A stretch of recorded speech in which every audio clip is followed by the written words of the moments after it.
रायगड़ा बनखंडे vigilance raid पंचारे Kashipur ranger vigilance जाल पड़ी आउ एक बड़ माछ।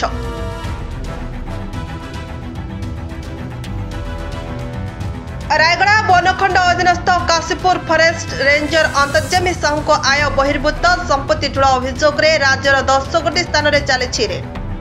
अंतर्जामी काशीपुर कार्यालय सरकारी और बेसरकारी बासभवन बालीगुड़ा नयागढ़ साइकेता भुवनेश्वर भंजनगर और ब्रह्मपुर में जारी रही रेड।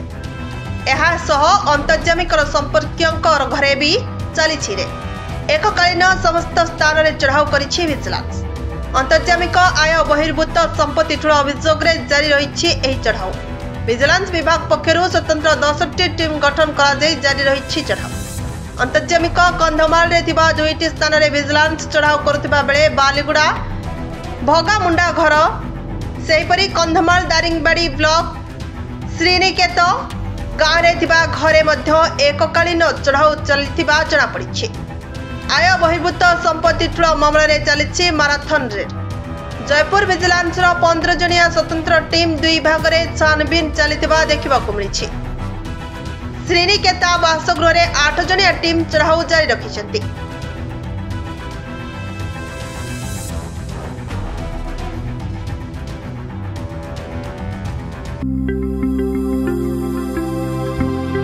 लेटेस्ट न्यूज अपडेट पाई www.nowodisha.com को लॉगिन करंतु।